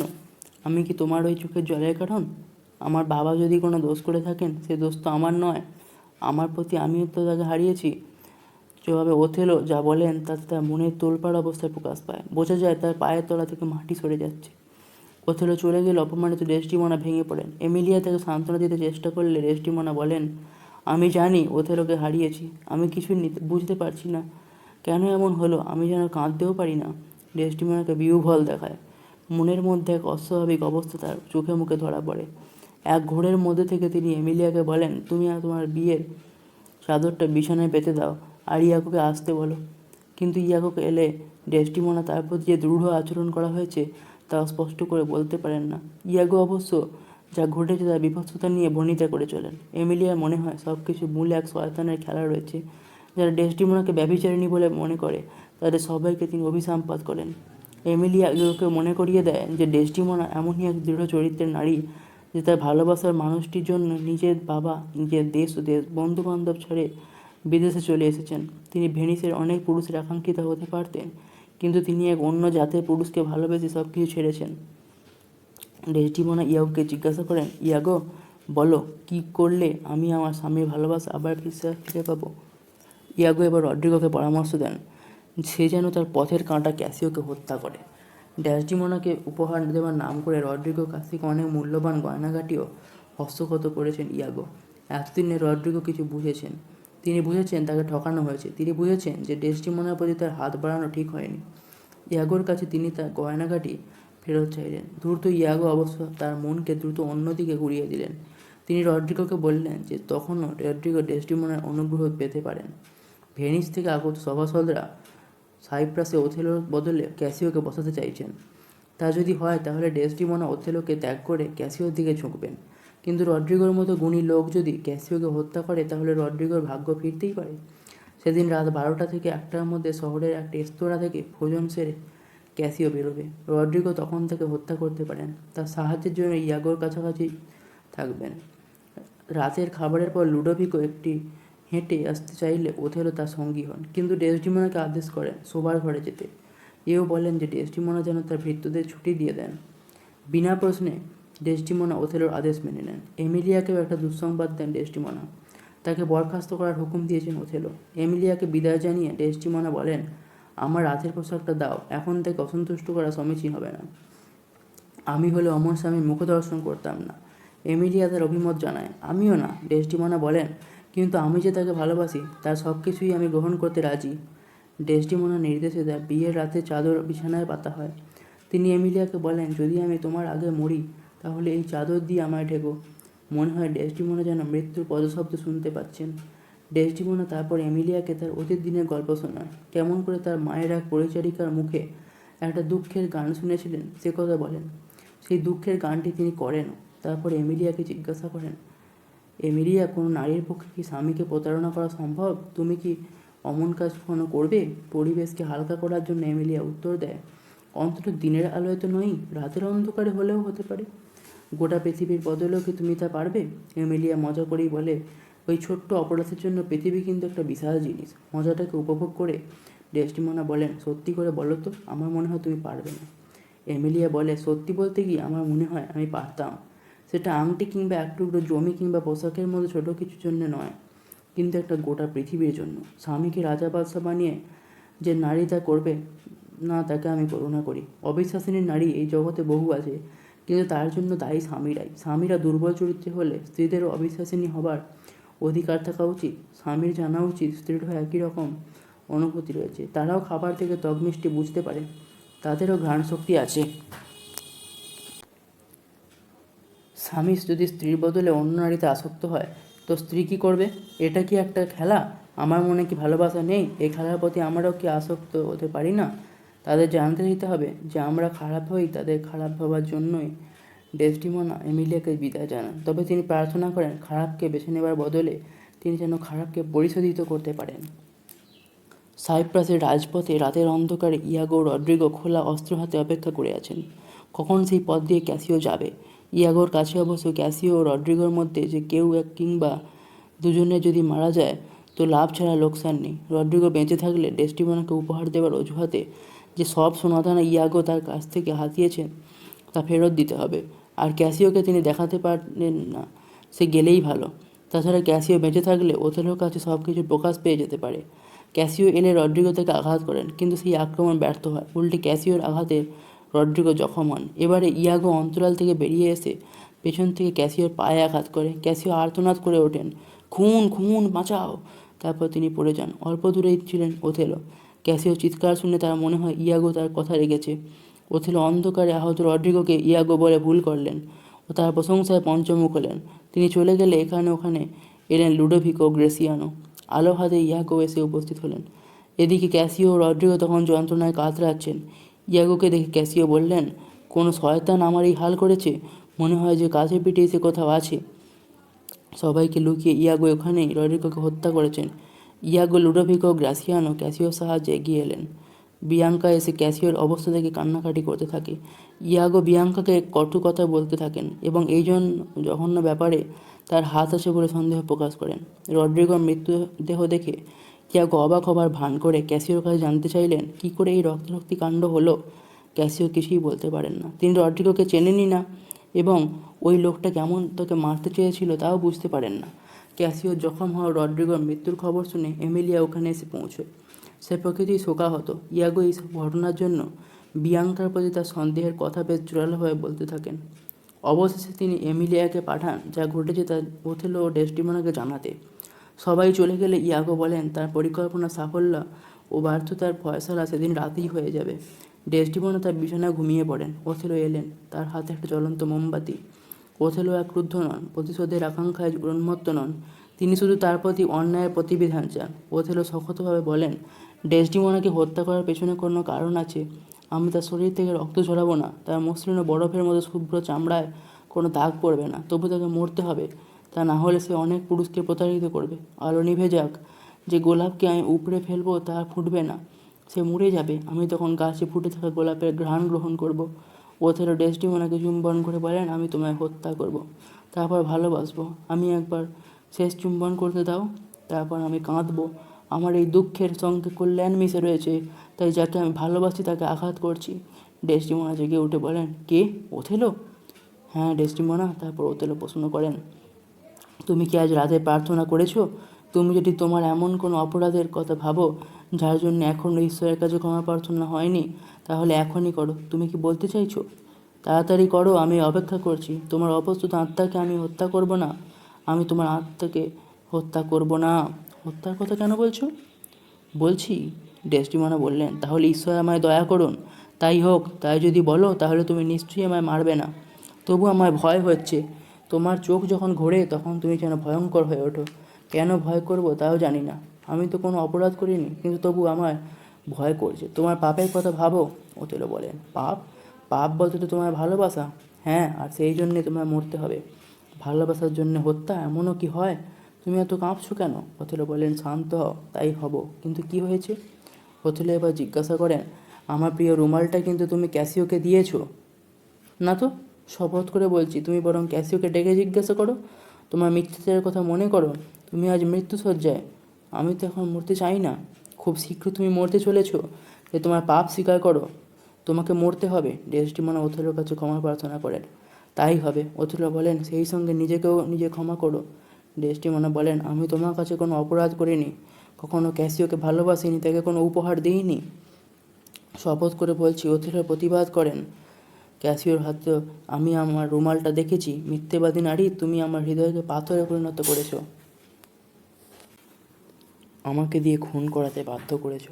তবে এই হত্যাকে আমি উৎসর্গ বলে মনে করি। আমি ওই রুমাল দেখেছি, তাহলেও সেটা পেয়েছিল। আমি তাকে কখনোই দিইনি। তাকে এখানে ডেকে পাঠাও, যেন সত্যিটা বলুক। সে বলেছে। কি বলেছে? সে ওটা পেয়েছে। কেমন করে? কোন কুপথের মধ্যে দিয়ে? হ্যাঁ, সেও কথা কখনোই বলবে না। না, সে আর বলবে না। তার মুখ বন্ধ করে দেওয়া হয়েছে। আমার আদেশে ইয়াগো সেটা করেছে। তাহলে সে কি মৃত? ডেসডিমোনা আর্তনাদ করে ওঠেন। সে যদি বেঁচে থাকতো, প্রতিশোধের জন্যে আমি তার প্রত্যেকটা চুল ছিঁড়ে নিতাম। ডেসডিমোনা কেঁদে ওঠেন। সে প্রতারিত হয়েছে। আমিও তাই। চুপ করো, ওথেলো ধমকে ওঠে। আমার সামনে তুমি তার জন্য কাঁদছো? আমাকে তুমি নির্বাসন দাও, কিন্তু প্রাণে মেরো না। ডেসটিমনি এবার ভেঙে পড়েন। তোমাকে মরতে হবে। আচ্ছা, কাল মেরো, আজকে রাতটা বাঁচতে দাও। না। আধ ঘন্টার জন্যে? না, এক মুহূর্তের জন্যও নয়। তাহলে আমাকে প্রার্থনা করার সময়টুকু দাও, বড্ড দেরি হয়ে গেছে। ওথেলো তাতেও নারাজ। তারপরেই ওথেলো ডেসডিমোনাকে গলা টিপে ধরেন। প্রাণভিক্ষার জন্য ডেসডিমোনা কাকুতি মিনতি করেন, কিন্তু ওথেলোর হাত আরও শক্ত হয়ে ডেসডিমোনার গলায় চেপে ধরে। এমন সময় এমিলিয়া এসে বাইরে থেকে ঘরের কড়া নাড়ে, চেঁচিয়ে বলে, লর্ড, জরুরি কথা আছে। ওথেলো এমিলিয়াকে একটু অপেক্ষা করতে বলেন। তার মনে হয় যে ক্যাসিওর মৃত্যুর খবর দিতে এসেছে। ডেসডিমোনাকে দেখে ওথেলোর মনে হয় তার শরীরে তখনও প্রাণ রয়েছে। এমিলিয়া ভেতরে এলে নিশ্চয়ই সে আমার স্ত্রীর সঙ্গে কথা বলতে চাইবে। ওথেলো ভাবেন, আমার স্ত্রী? কোন স্ত্রী? আমার তো স্ত্রী নেই। ওহ, কি দুঃসময়! আমার মনে হয় পৃথিবীতে এখন গ্রহণ হবে, চন্দ্র সূর্য অন্ধকারে ঢাকা পড়বে। এমিলিয়া আবার দরজা খুলতে অনুরোধ করলে ওথেলো দরজা খুলে দেন। এমিলিয়া ঘরে ঢুকেই শহরে হত্যাকাণ্ডের খবর দেয়। এসব চাঁদের কুফল। ওথেলো বলেন, পৃথিবীতে যত কাছে তার আসা উচিত তার চেয়ে বেশি কাছে এসে পড়েছে, আর সেই চাঁদের প্রভাবে পৃথিবীর মানুষ পাগল হয়ে গেছে। এমিলিয়া জানায় রড্রিগোকে হত্যা করা হয়েছে। রড্রিগো মারা গেছে? ক্যাসিও কি মারা গেছে? ওথেলো জিজ্ঞাসা করেন। না, ক্যাসিও মারা যায়নি। এমন সময় মৃতপ্রায় ডেসডিমোনা আর্তনাদ করে ওঠেন।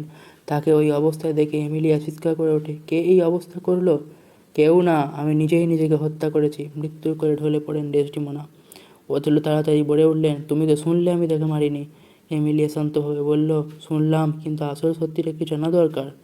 বিবেকের যন্ত্রণায় ওথেলো বলে ওঠে, ও এবারেও মিথ্যে বলেছে, আমি তাকে হত্যা করেছি। এমিলিয়ার চোখে দেখা হয় ওথেলোর প্রতি ঘৃণার আগুন। ওথেলো অজুহাত দেয়, সে তো ভ্রষ্টা, সে তো মিথ্যেবাদী। এমিলিয়া ডেসডিমোনা সম্পর্কে ওথেলোর এই অভিযোগ জোরের সঙ্গে অস্বীকার করে। ক্যাসিওর সঙ্গে তার অবৈধ সম্পর্ক ছিল। তুমি তোমার স্বামীকে জিজ্ঞাসা করো, ওথেলো যুক্তি দেন। এই চরম সিদ্ধান্ত নেবার পেছনে যথেষ্ট কারণ আছে, তোমার স্বামী সব জানে। আমার স্বামী? এমিলিয়া অবাক হয়। সে বলেছে যে ডেসডিমোনা আপনাকে ঠকিয়েছে। হ্যাঁ, ক্যাসিওর সঙ্গে তার কুসম্পর্ক ছিল। তা যদি না হতো, নতুন কোনো পৃথিবীর বদলেও আমি তাকে পরিত্যাগ করতাম না। হচ্ছকিত এমিলিয়া কেবল বলতে পারে, আমার স্বামী?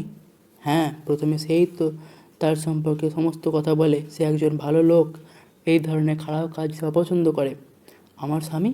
এমিলিয়া পুনরাবৃত্তি করে। বিরক্তির সঙ্গে ওথেলো বলেন, বারবার একই কথা বলছো কেন? বলছি তো তোমার স্বামী। তুমি কি শব্দটা বুঝতে পারো না? তোমার স্বামী আমার বন্ধু ইয়াগো। এমিলিয়া সঙ্গে সঙ্গে জানান দেয়, ইয়াগো মিথ্যে বলেছে। ওথেলোর হুমকিতে বিন্দু ভয় না পেয়ে বলে, আমাকে ক্ষতি করার অর্ধেক শক্তিও এখনই আপনার অদৃষ্ট নেই। আপনার তরবারিকে আমি ভয় পাই না। আপনার কীর্তির কথা আমায় জানাতে হবে। চিৎকার করে এমিলিয়া, কে কোথায় আছো, এসো, মুর ডেসডিমোনাকে হত্যা করেছে। এমিলিয়া চিৎকারে মন্টানো, গ্রাসিয়ানো, ইয়াগো অন্যান্যরা ছুটে আসে। স্বামীকে দেখে এমিলিয়া বলে, তুমি এসেছো ভালোই হয়েছে। খুনের দায় তোমার উপর চাপানো হয়েছে। প্রমাণ করো যে তুমি নির্দোষ। একটু ঘাবড়ে গিয়ে ইয়াগো বলেন, আমি যা ভেবেছি তাই শুধু ওথেলোকে বলেছি, তার চেয়ে বেশি কিছু করিনি। তারপর তিনি যা বুঝেছেন করেছেন। তুমি বলনি যে ডেসডিমোনা অবিশ্বাসিনী? বলেছি। তুমি মিথ্যে বলছো। একদম মিথ্যে বলেছো। শপথ করে বলছি তুমি বলেছো। ক্যাসিওর সঙ্গে সম্পর্ক ছিল? হ্যাঁ, ক্যাসিওর সঙ্গে। ইয়াগো যেন ঠিক রয়ে ওঠে, কিন্তু তুমি চুপ করো। না, চুপ করবো না, আমি বলতে বাধ্য। ওই দেখুন সকলে, ডেসডিমোনা তার বিছানায় মৃত অবস্থায় পড়ে রয়েছেন। সকলে শিউরে ওঠেন। এমিলিয়া স্বামীর দিকে আঙুল তুলে বলে, এসবের মূলে তুমি। এমিলিয়ার কথায় সায় দেন ওথেলো। এমিলিয়া চিৎকার করে ওঠে, শয়তান, পুরোটাই শয়তান। আমি কিছুটা আঁচ করেছিলাম, দুঃখে আমি আত্মহত্যা করব। তুমি কি পাগল হয়েছো? আমি তোমাকে বাড়ি যেতে বলেছি, কঠোরভাবে ইয়াগো বলেন। আমি যাচ্ছি, তবে ওর কথাতে নয়, আর বাড়িতে সম্ভবত কোনোদিনই ফিরব না। ওথেলো নিজের ভারসাম্য হারিয়ে বিছানায় পড়ে যান। তাকে উদ্দেশ্য করে এমিলিয়া বলে ওঠে, এখানে সুমি, তুমি চিৎকার করে কাঁদো। তুমি এমন একজন নিরপরাধিনীকে হত্যা করেছো যে কখনোই চোখ তুলে কথা বলতে পারবে না। গ্রাসিয়ানো বলেন, বেচারি ডেসডিমোনা, ভালো হয়েছে যে ওর বাবার মৃত্যু হয়েছে। এই বিয়ের দুঃখ তিনি সইতে পারেননি। বেঁচে থাকলে এই দৃশ্য দেখে তিনি পাগল হয়ে যেতেন। ওথেলোর মনে তবু বিশ্বাস তিনি সঠিক কিছু করেছেন। তিনি বলেন, ঘটনাটি দুঃখের সন্দেহ নেই, কিন্তু ইয়াগো জানে ক্যাসিওর সঙ্গেও খারাপ সম্পর্ক ছিল। ক্যাসিও কথা স্বীকার করেছে। ডেসডিমোনাকে দেওয়া আমার প্রথম উপহার যে ক্যাসিওকে দিয়েছে, সেটা বহুদিনের একটা রুমাল যা আমার বাবা মাকে দিয়েছিলেন। এই শুনে এমিলিয়া চেঁচিয়ে উঠলে সকলে তাকে শান্ত হতে বলেন, কিন্তু এমিলিয়া বলে, না, আমি চুপ করব না। ঈশ্বর, মানুষ, শয়তান সবাই আমায় চুপ করতে বললেও আমি চুপ করি না। শোনো, তুমি বাড়ি যাও। ইয়াগো তাকে থামাবার চেষ্টা করেন। এমিলিয়া অস্বীকার করে। এবার যেন ক্ষেপে ওঠে ইয়াগো। তরবারি নিয়ে এগিয়ে যান এমিলিয়ার দিকে। গ্রাসিয়ানো তার গতিরোধ করেন। এমিলিয়া বিন্দুমাত্র না দমে ওথেলোকে উদ্দেশ্য করে বলে, মূর্খ মূর, ওই রুমাল আমি কুড়িয়ে স্বামীকে দিয়েছিলাম, কারণ সে ওটা বারবার আমার কাছে চাইতো। ডেসডিমোনা ওটা ক্যাসিওকে দেয়নি, আমি আমার স্বামীকে দিই। ইয়াগো চেঁচিয়ে ওঠেন, নোংরা মেয়ে ছেলে, তুই মিথ্যে বলছিস। ঈশ্বরের দোহাই দিয়ে বলছি, আমি মিথ্যে বলিনি। তারপর জ্বলন্ত দৃষ্টিতে ওথেলোর দিকে তাকিয়ে এমিলিয়া বিদ্রুপ করে, ওই যে খুনি ফুলবাবু, সঙ্গে ওই রকম স্ত্রী নিয়ে ওই বোকা লোকটা করতেই বা কী? ওথেলো ইয়াগোর দিকে তেড়ে যান। মন্টানো ও অন্যান্যরাও তার হাত থেকে তরবারি কেড়ে নিন। এইসব এর মধ্যে ইয়াগো তার তরবারি এমিলিয়ার বুকে বসিয়ে দিয়ে পালায়। গুরুতরভাবে আহত এমিলিয়া ইচ্ছে প্রকাশ করে যে ডেসডিমোনার পাশে থাকা যেন সমাধিস্থ করা হয়। মন্টানো ও অন্যান্যরা ইয়াগোর পাছনে ছোটেন। ওথেলো নিজের কৃতকর্মের জন্য অনুতাপ করেন। এমিলিয়া তার মৃত্যু নিকটে জেনে ডেসডিমোনার কাছে শোনা সেই শোকের গানটি করেন। মৃত্যুর পূর্ব মুহূর্তে সে ওথেলোকে উদ্দেশ্যে বলেন, নিষ্ঠুর ওথেলো, সে পবিত্র ছিল, সে তোমায় ভালোবাসত। অনুতাপে দগ্ধ হতে থাকেন ওথেলো। ওই ঘর থেকে দ্বিতীয় একটি তরবারি সংগ্রহ করেন, যেটি তার বহু অতীত কীর্তিকলাপের সাক্ষী। ওথেলোর মনে হয় আজ তিনি তার যাত্রাপথে শেষ প্রান্তে এসে পৌঁছেছেন। আজ আর তার কোথাও যাওয়ার নেই, একমাত্র কঠোরতম শাস্তি তার প্রাপ্য। ডেসডিমোনা, তুমি আজ নেই। ডেসডিমোনা, তুমি কোথায়? শোকে আকুল হয়ে ওঠেন ওথেলো। লুডোভিকো, মন্টানো ও তাদের অনুচরেরা ইয়াগোকে বন্দি অবস্থায় নিয়ে আসেন। ক্যাসিওকে একটি চেয়ারে উপবিষ্ট অবস্থায় আনা হয়। ওথেলো নিয়ে ওর উপরে ঝাঁপিয়ে পড়ে তাকে চিক্ষম করেন। তার হাতের অস্ত্র কেড়ে নেওয়া হয়। ইয়াগো ওথেলোকে উদ্দেশ্য করে বলেন, আমার শরীর দিয়ে রক্ত ঝরলেও আমি কিন্তু মরিনি। ওথেলো মন্তব্য করেন, তাতে আমি দুঃখিত নই। আমি তোকে বেঁচে থাকতেই দেখতে চাই, তবে যেভাবে বেঁচে থাকার চেয়ে মরণ ভালো। ওথেলোকে লুডোভিকো জিজ্ঞাসা করেন, ওথেলো, একসময় আপনি মহৎ ব্যক্তি হিসেবে স্বীকৃত ছিলেন, আজ আপনাকে কি বলবো? যা ইচ্ছে বলুন। ওথেলো উত্তর দেন, সম্মানীয় হত্যাকারী বলতে পারেন, কারণ সম্মানের জন্য হত্যা করেছি, ঘৃণা বা বিদ্বেষবশত নয়। এরপর ক্যাসিও যখন বলেন যে তিনি ওথেলোর কাছে কোনো অপরাধী করেননি, ওথেলো তা সঙ্গে সঙ্গে স্বীকার করেন ও ক্যাসিওর কাছে ক্ষমা প্রার্থনা করেন। ওথেলো ইয়াগোর কাছে জানতে চান যে কেন সে ওথেলো সর্বনাশ করলো। জবাবে ইয়াগো বললেন, আমার কাছ থেকে কিছুই জানতে চাইবেন না। আপনি যা জানেন জানেন। এখন থেকে আমি একটা কথাও বলবো না। তুমি কি প্রার্থনাও করবে না? লুডোভিকো জানতে চান। গ্রেসিয়ানো বলেন, তোমার মানসিক যন্ত্রণায় তোমাকে কথা বলাবে। মৃত রড্রিগোর পকেট থেকে পাওয়া একটি চিঠি থেকে ক্যাসিও হত্যার পরিকল্পনার কথা প্রকাশ পায়। ওথেলোর প্রশ্নের উত্তরে ক্যাসিও জানায় সে কীভাবে ডেসডিমোনার রুমাল পেয়েছিল। সব শুনে ওথেলো নিজের সম্পর্কে বলে ওঠেন, মূর্খ মূর্খ মূর্খ। লুডোভিকো ঘোষণা করেন যে ইয়াগো শাস্তির ব্যবস্থা হবে এবং ওথেলোকে তার সঙ্গে ভেনিসে ফিরতে হবে। তার সমস্ত ক্ষমতা কেড়ে নেওয়া হবে। সাইপ্রাস শাসনের দায়িত্ব পাবে ক্যাসিও। ওথেলো তার শাস্তি মেনে নেন, কিন্তু তার বক্তব্যে ভেনিসের প্রতি তার গৌরবদীপ্ত অবদানের কথা মনে করিয়ে দিয়ে বলেন, আমার সম্পর্কে যখন আপনার রাষ্ট্রের কাছে সব বলবেন, তখন সামগ্রিকভাবে বলবেন, কিছু বাদ দেবেন না, বিদ্বেষবশত কিছু বলবেন না। আমি ডেসডিমোনাকে ভালোবেসেছিলাম, কিন্তু জনৈক দুষ্ট লোকের চক্রান্তে আমি সব হারিয়েছি। এক মূল্যবান রত্ন আমি ছুঁড়ে ফেলে দিয়েছি। কথা শেষে নিজের বুকেই ছুরি বসিয়ে দেন ওথেলো। মৃত্যুর মুহূর্তে ওথেলো বলেন, আমি ডেসডিমোনাকে হত্যার আগে তাকে চুম্বন করেছিলাম, এখন আমি নিজেকে শেষ করলাম। ডেসডিমোনার পাশে লুটিয়ে পড়েন ওথেলো। ক্যাসিও বলেন, আমি এটা ভয় করেছিলাম, তবে ভেবেছিলাম তার কাছে অস্ত্র নেই। ওথেলো ছিলেন এক মহৎ হৃদয়ের মানুষ। ইয়াগোর দিকে ফিরে লুডোভিকো বলেন, স্পার্টার কুকুর, ওই বিছানায় ঘটে যাওয়া দুই মহৎ প্রাণের মৃত্যুর মূলে তুই। গ্রাসিয়ানোকে তিনি নির্দেশ দিলেন ওথেলোর বাড়ি ও তার সম্পত্তির তত্ত্বাবধান করতে। ক্যাসিওর ওপর ভার পড়ে ইয়াগোর শাস্তির ব্যবস্থা করা। লুডোভিকো বললেন, আমি ভেনিসে রওনা দিচ্ছি, তবে এই দুঃখের ঘটনার কথা আমার মন ভ্রাতক্রান্তই করে রাখবে। এখানেই শেষ হলো উইলিয়াম শেক্সপিয়ার রচিত ট্র্যাজেডি ওথেলো। গল্প পাঠ সম্পাদনায় ছিলাম আমি তমনাশ। 14 এপ্রিল 2022 এই পর্ব শুধুমাত্র ভেবে দেখতে পারেন এই চ্যানেলে সম্প্রচারিত। এখানেই শেষ হচ্ছে থার্সডে।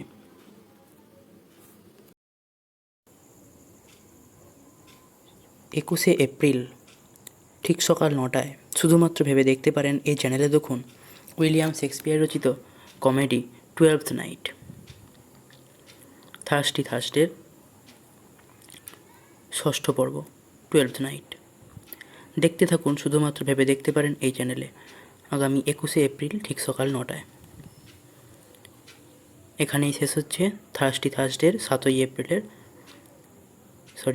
এপ্রিলের পর্বটি। ধন্যবাদ।